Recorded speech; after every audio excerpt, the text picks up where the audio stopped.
Happy Halloween one and all. How are you all doing? Thank you. Right there. How you doing? Hey, don't click. Don't exit this video. I'm talking to you.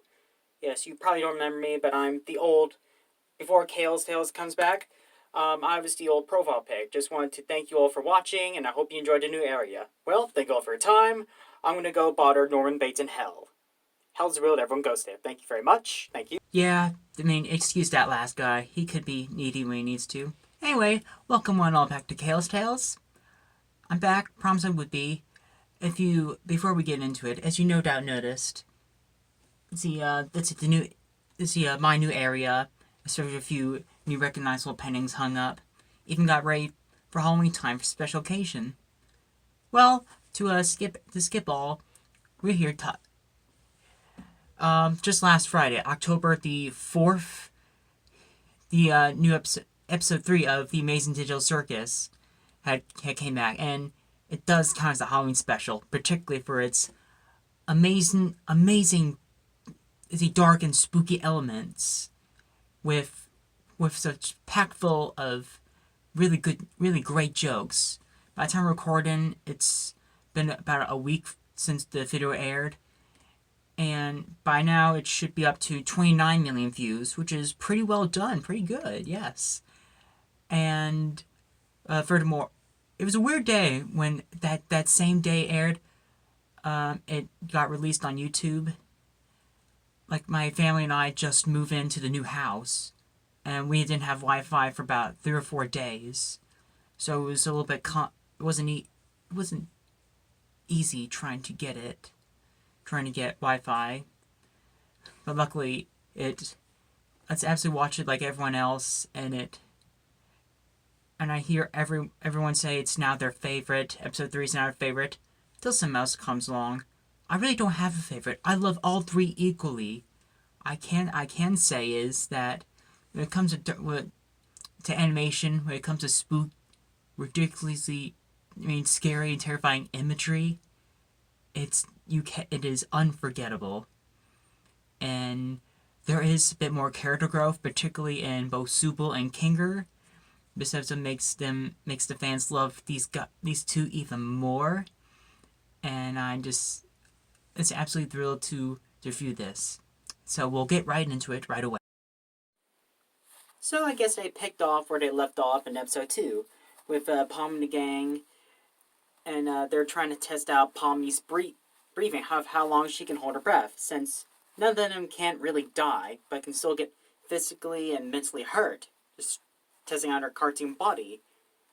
We see that that she can hold her breath for a long period of time. She changes colors, like a rainbow. As we learned from Jax, each of them has a different expression, different way of holding their breath. Because something different happens with each person. For instance, Kinger starts glowing, Ragatha's hair noodles stick up, Gangel's mask starts spinning, and Zubal turns straight. My limbs straighten off. What about you? He refuses to show us because he's a coward. I want to keep the mystery alive. What do you, the viewers, think it is? You stop. I feel like the next time Gooseworks or the cast has a Q&A, next time they have a Q&A, I know some person's going to ask, what happens when Jax holds his breath? I'm sure there's going to be some nuts, or Michael is going to say some wise assness as Jax, and we get another break the fourth wall joke, just mocking it. Either he is fourth wall breaking, or just making fun fact that you have to be self-aware in anything you do. Today's adventure is the mystery of Mildenhall Manor. That's right, this big spooky. Yep, those villain kids will never get me now. Them and their stupid dog. It's up to you to foolish ghost activity you can, and for the first time ever, you can. This is absolutely a Halloween special, particularly because of how they promote it, episode 3, being, Palmy and the gang are going to be in a dark and terrifying environment, this haunted mansion. I'd not be shocked if if Gooseworks and the team weren't inspired by, I don't know, like the Mad Doctor cartoon or the actual Haunted Mansion attraction at Disney. And with it, I feel like every episode, hear me out, I love all three, but the more each episode, the more the animation gets more polished and gets more like jaw-dropping and marvelous. Especially like when Kane here hit, who I'll always love his design. Like when his teeth close up, his eyes push through, like that really is good artistry. I feel like whoever's in charge of the animation on Kane here is like, I love my job so much.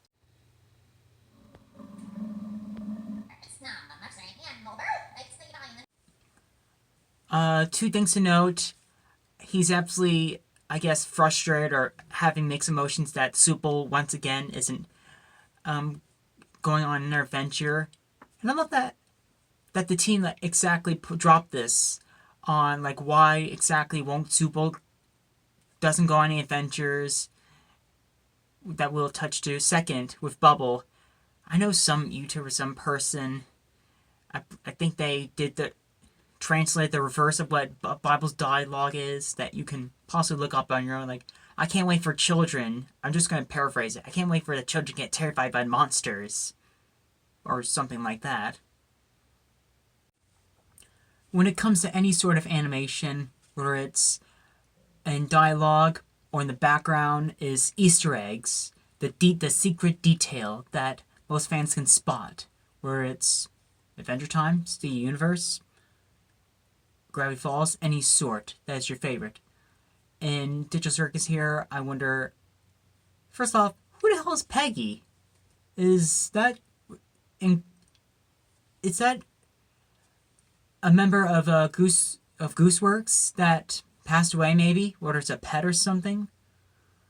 Like from 2019 to 2020, if they're showing in loving memory of Peggy, then I'm so sorry. Rest in peace, Peggy. My heart to you and the family. It's just that little detail, like, wait, who is that? And I don't really handle jump scares that well. Come on, that wasn't even scary. What?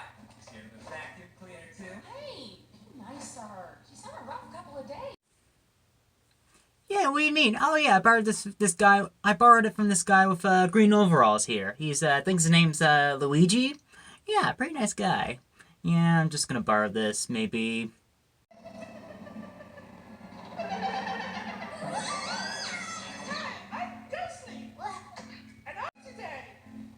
Why won't they go back in?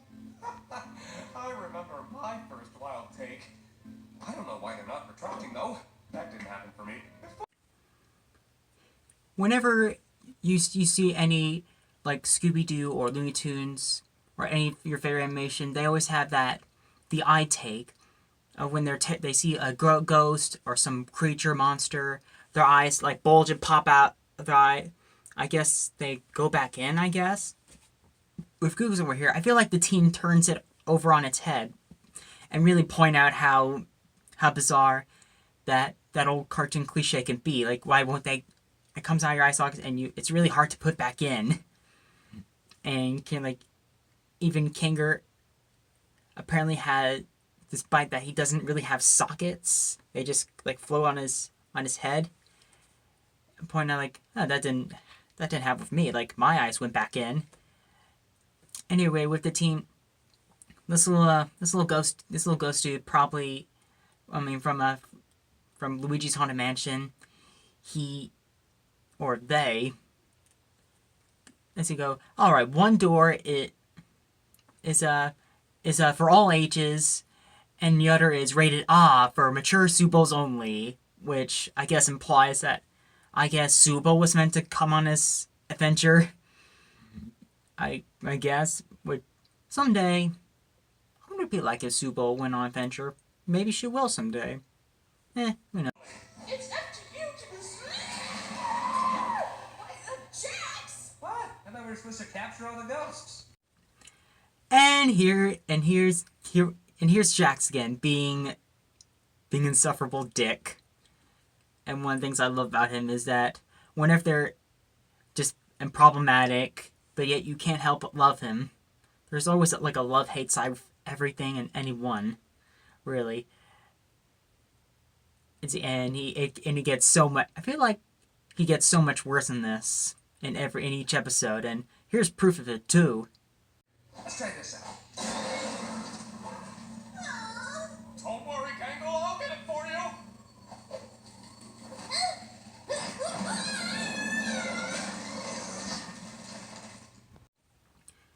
I feel like that's the running gag, is that Gangle's mask is always going to get broken. And I even made the painting just for her on this. I'm sorry, and just Jackson point like, haha, look, I did. You asshole. Yeah. Respect and love to Gangle. Come on, give her a little bit of love, guys. And when it comes to with Pomni, I feel like she's always sucked into these things. Like whenever, like with the Candy Cara Chaos, the last episode, she was thrown out of the truck because of Jax and had to help this Gummy become self-aware. I feel like when she gets into these identity crises or just into any sort of peril, it's mostly because of Jax. If you really think about it, like with here, Jax throws Gangle's happy comedy mask into the wrong door, and Kinger retrieves it as he's holding on to Pomni's eye, and which causes both of them to go into the door, and like this is some really good comedy there. Let's see them Let's see the little Jester girl suffer.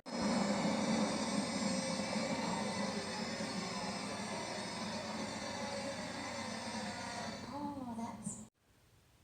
Another thing that Glitch Productions have promoted is our 6 favorite characters is scary imagery face on the mantle in this dark room, and I think Pommy's just reaction over like, oh no, oh dear God. And I love like this whole episode is just like Pomni and Kinger trying to get out of this ghastly situation, trying to make their way back to the others, and especially their interactions and chemistry together is. I wonder if chemistry is a odd thing to say, but it's kind of like SpongeBob and Beautiful Gorgeous from Jim Neutron in the same. We're like, how does it then team up together? Like, how does this make sense? Does it work? I mean, it is a king piece and a jester, so I guess you can point off from there. Oh my God, they finally chopped off Salad Fingers. Or Oh, okay, cool, that's great. I love these adventures. And it's kind of like, Pomni just cannot buy a goddamn break but get out free card. And she immediately she's been through identity crisis, relatable panic attack, relatable mental breakdown. She was trapped in the void. Her hand was half abstracted. She has dream again. It's abstracted or nightmare. She got glitched down into a game. Had to help this NPC Crocodile when he was self-aware of his surroundings. She had to witness him, the friend that she made, get poofed or popped, and she lost her mentalness there. Her eyes pop out. Like, there's more to it than that. Like, poor. the way they built up that overgrown Salad Fingers head is genius. The way they slowly build the horror that is coming with the narrator on the recorder building up of his backstory while Pomni's just trying to find the key, and Kinger is properly listening to what this guy's insanity's been through.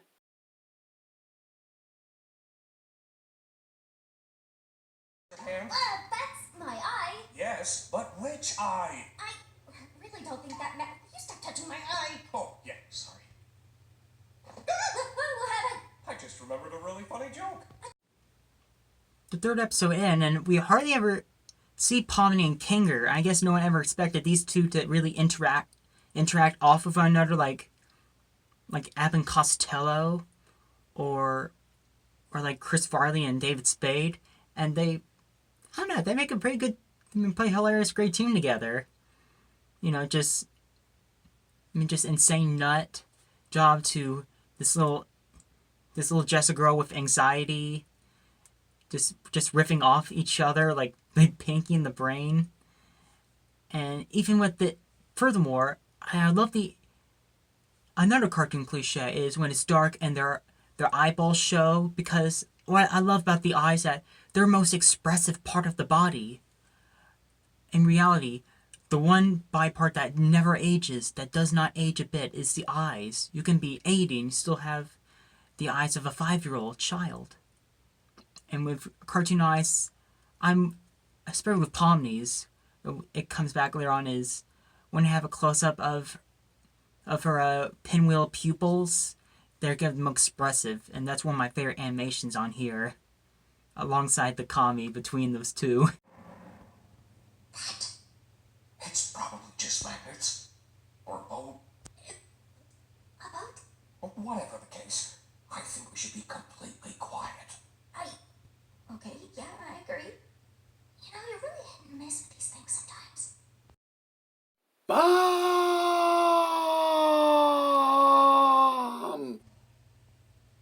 I'm sorry. Could you speak up? I couldn't quite make that out.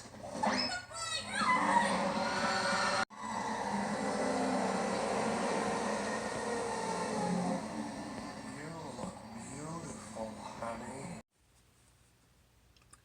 Okay, I'm not gonna lie, this did get a jump scare at me, and the animators nailed it on making this giant head monster intimidating with all the teeth and the eyes and the glowing. Like, it's kind of like they look at their audience like, all right, your beds need shitting. There you go. And just Pomni's just running for her life, just terrified, and as Kinger is just cluelessly watching, like, I think that's the monster from the tapes. Watch, like, ooh, you look beautiful, honey. That leads a clue that we will get back to later on. Got it. Huh? Oh, yeah. And like I said before, with this episode, they've nailed it real good with the character growth, development. We see with both Kinger and Subal. With Subal's side, they tell of why exactly she joined the Adventures. And I feel like it's an allegory and really telling of self-worth, and you need to love yourself. Like, she doesn't love her body. She doesn't like her body. Like, she hates herself, and she wants new parts. She wishes she had find the piece that really suits her. And just is frustrated and annoyed that because Kane is an AI, that he always forgets what she tries to share her emotions and feelings with. Because she's annoyed, like, and he just makes it about him, his ventures. And of course, he's legit trying, to really get down, like, what's eating you? Like, what's the matter? I'm trying to listen, but you and my brain won't tell me. It's me, remember? I don't like myself. I hate this body. I hate all these stupid removable pieces. I just want to find something that feels good. Oh, yeah, now I remember why I couldn't remember. Good at it. And, what you're saying could imply that I'm bad at the only thing I'm good at, and that... Oh dear God, you broke Kane's self-awareness. Now this world's gonna die.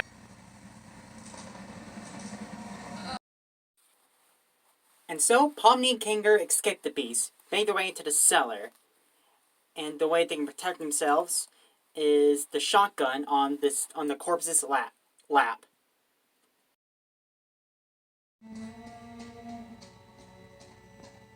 Please don't come alive. Okay, I won't. You gotta admit that that's really great joke writing. I mean, who say there's no any funny writing in this?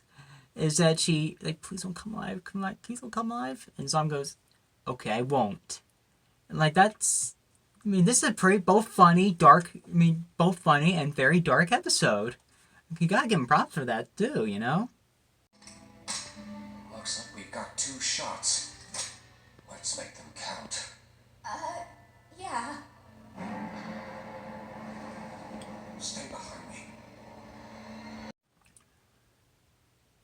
And in one of Glitch's videos of "Come on, Pomni, we're gonna go on an adventure," they did tease that about the future episodes what to come, like that Candy Kingdom, and they did do Palm of a Kangaroo with a shotgun.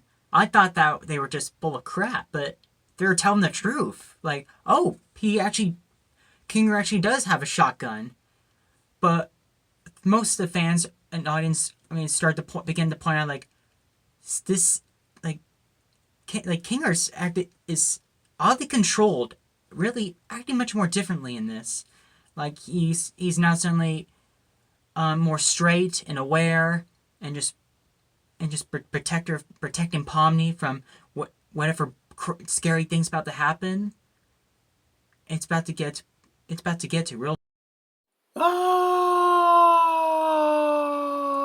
Peter? I think we may have a problem this way too. Just leave it to me. I can handle this. You know, they should probably have casted Kinger in either I Am Legend or The Walking Dead. He's taking on the walkers with a shotgun, and like that's a really awesome video. I won't just say that, but they make both monsters bizarrely intimidating and terrifying. That wasn't so bad.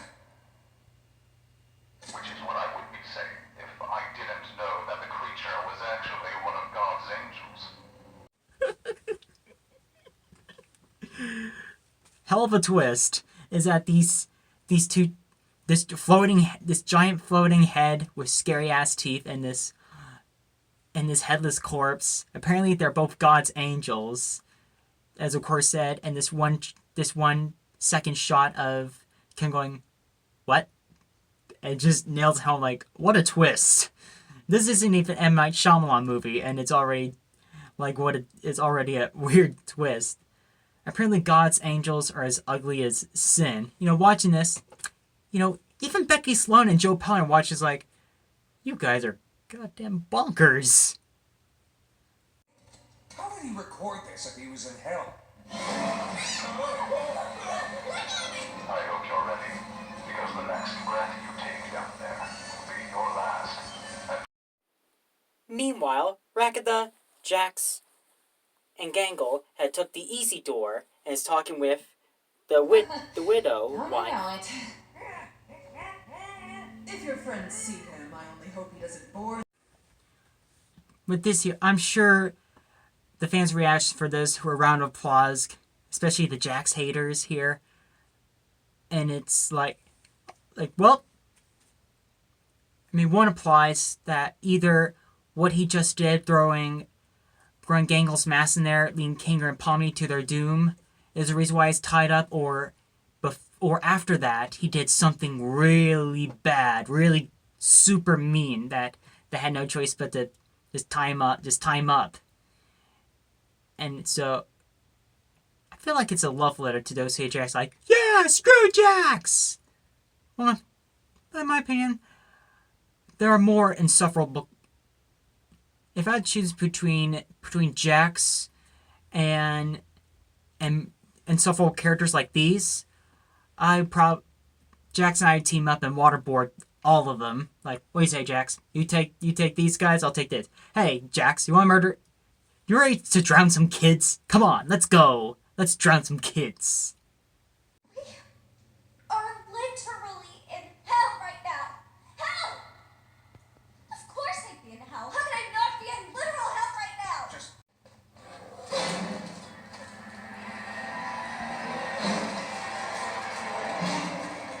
Mommy!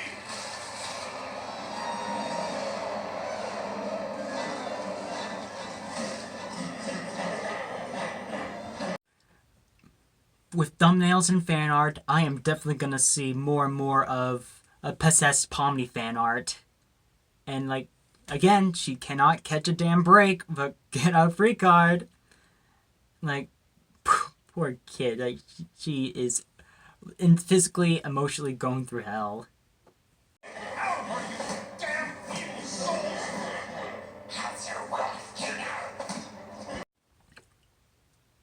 Whoa! Apparently, we've learned that Kinger has a wife. He was married. Oh, what exactly happened to her? Now the fans' eyebrows are raised. Like, what do we know about Kinger? And this episode lays it down on. We're about to get. Guessing souls are attracted to living things.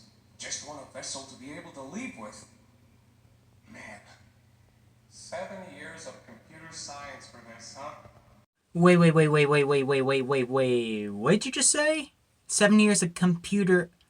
This isn't like Kinger is. Ever since they gone down here, he's been more out of control, like really normal about everything that's been going on. And this caught a lot of people off guard. Like 7 years of. Wait, did you create this game? Were you like the computer advisor of this? Did you create Kane? Like, Kinger, who the hell are you? Every day I spend here is one nightmare after the next. I knew it would end up like this. He just wants me to suffer. I really am in hell.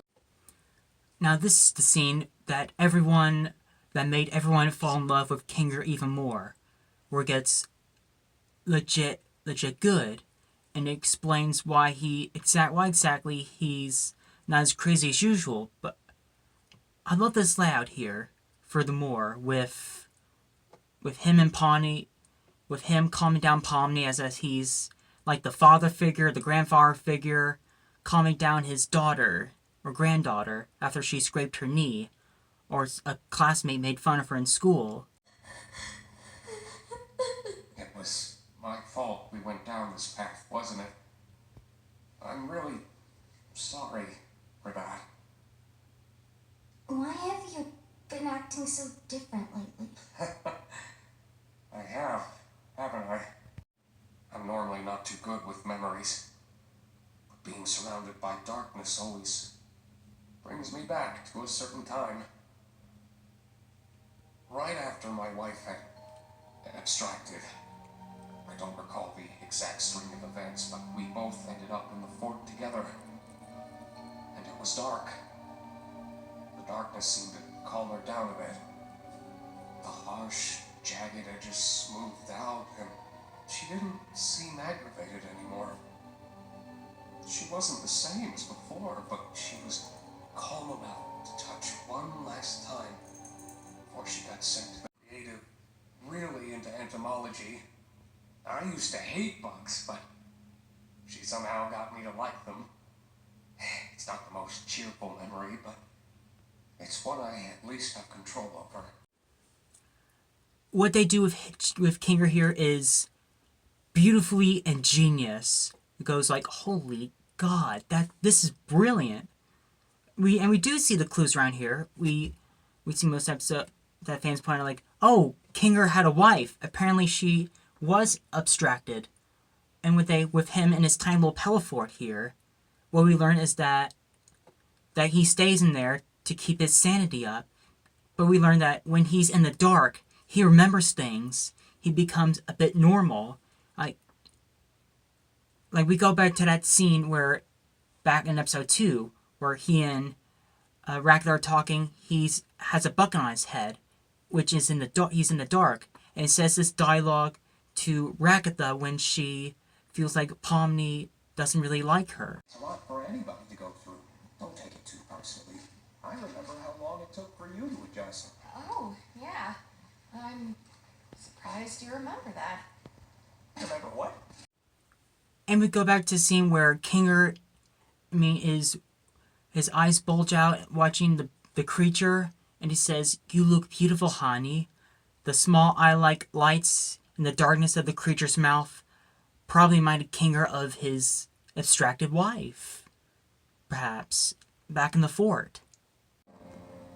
You know, I'm starting to think. Or when Kinger says early on of, I'm starting to think it's not a really cutaway joke at all. It's like he's beginning to remember things much more, furthermore. Or when, like when people first started watching the pilot, no one ever thought that Kinger would be incredibly disturbed by his Pella Fortress being disassembled.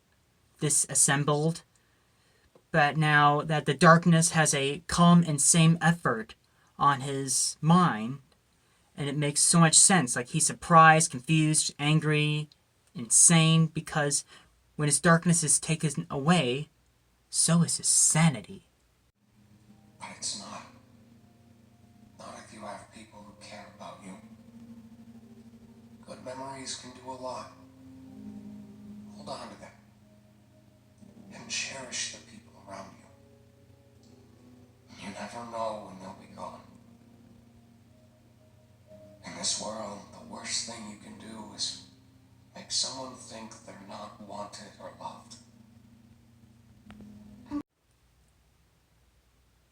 And now we all love Kinger a lot more now. Like, this hits it home of Palmy realized that she has not been treating Ragatha like she cares about her or the others.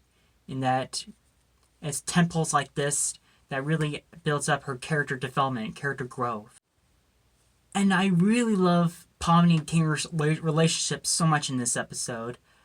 In a calming family way. Like, Kinger, he doesn't remember anything, but it's sweet how he treats Palmy, unlike Jax.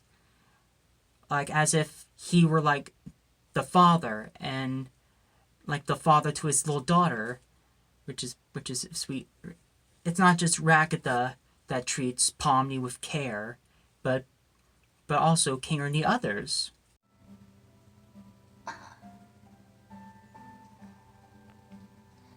If we leave and we go back to the circus, you're just gonna go back to being crazy. You're not gonna remember any of this, are you? Don't worry about me. As long as you remember it, things will be okay. And so, the two together hold hands and hold their breath as they make it to the exit. Kinger glowing when holding his breath is really interesting, because he starts to shine when he holds his breath. He's like an angel guiding and helping out Pomni. Hey, Ragatha, Yeah? I just want to say thanks for always being concerned about me. I feel like through everything, I haven't really been appreciative enough about that. Oh! Two things to beautifully note is, one, that Pomni assures Raga that I really appreciate you looking after me and really care about me to make me feel like I'm at home.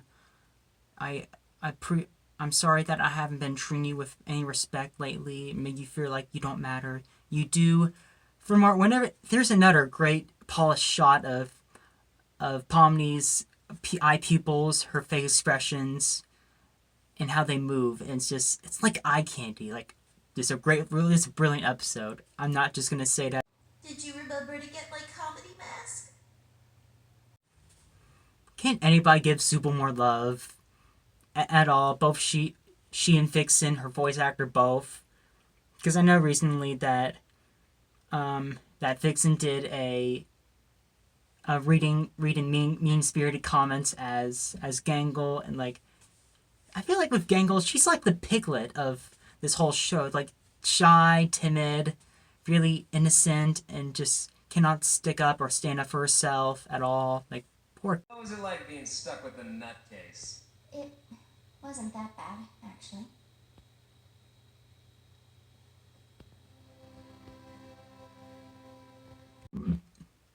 And there you go. That was Amazing Digital Circus, Episode 3, the Halloween special.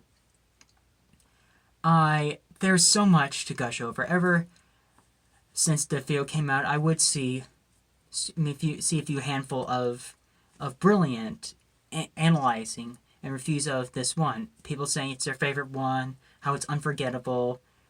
Let's see, where do I begin? Like, ridiculously dark, terrifying, scary imagery, very good joke comedy writing, a main character growth on Kinger here, much more love. Basically, everyone loves Pomni, loves Kinger, and hates Jax, and I cannot wait till episode 4, where we see, I don't know, Kinger working at McDonald's or something. Maybe that's canon. Who knows of what they do. We see a bit more with Zubul. Like, will she be in the next adventure? Who knows? And I can't highly recommend, for those who haven't seen Digital Circus, special love to the cast, to the animation team, the writer, Gooseworks, everybody who's responsible for this. It's a brilliant fright, terrible fright, terrible in a good way, and this really is great. And I hope that you all enjoy this, especially the more Halloween treats here in the brand new world of Kale's Tales. Thank you all for watching very much for your time.